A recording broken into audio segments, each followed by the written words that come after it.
Now then, unemployment, Liam, has risen and wage growth has slowed. How bad is it? Unemployment is still very, very low. It's still, 3 to 4% bar the shouting. And we also know there's a lot of people who haven't really gone back to work since the pandemic.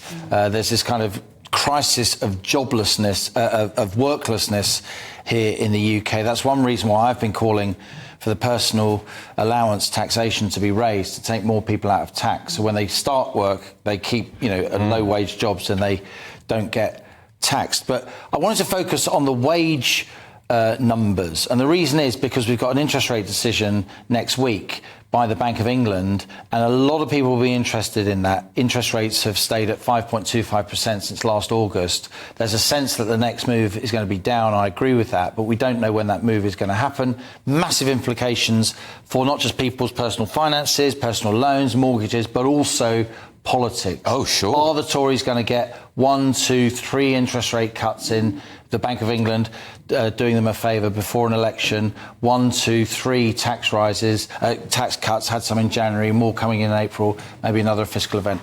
These wage numbers will weigh heavily on the Bank of England's thinking before Thursday. The numbers are these. Wages were up 6.1% between November and January compared to the same period the previous years.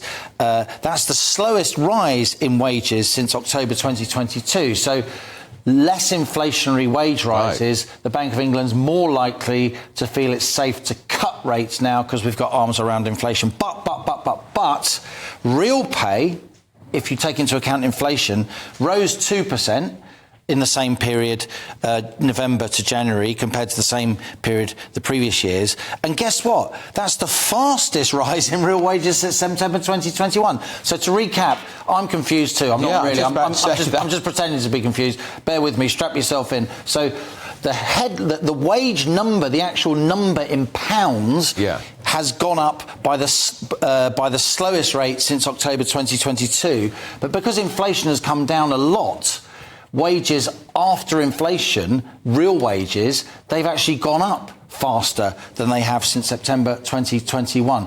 This is why we have boring economists to get their head around all this stuff. And which part of that weighs most heavily on the Bank of England when they make the Easily the first part.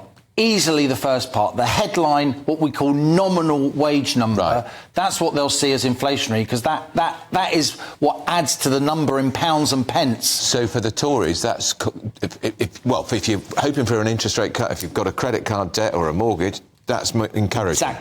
Exactly. Now, I'm not saying that the Bank of England is going to lower interest rates next Thursday. There'll be lots more evidence coming out between now and next Thursday. For now, I'm saying that they won't. Don't shoot the messenger. That's just what I think.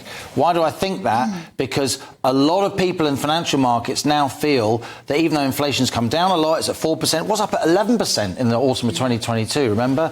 It's come down a lot, but there are signs of inflation looming again. Geopolitical inflation, more aggro between Russia and Ukraine, energy prices going up, supply chain problems, blockages in the Suez Canal. Actually, last week, they did it quietly, we reported it, not many other people did. The lenders actually put some of their mortgage rates up slightly for the first time in a long time because of these geopolitical dangers. But look, the big picture is inflation's coming down. The big picture is interest rates are coming down. These numbers add to that sense that interest rates are coming down, which won't please lots of savers, of course. Lots of GB News viewers and listeners live on their savings, particularly pensioners. But if you've got a mortgage, if you want to get a mortgage, if you've got personal loans, interest rates will come down. But I don't yet think they're going to come down next week. OK.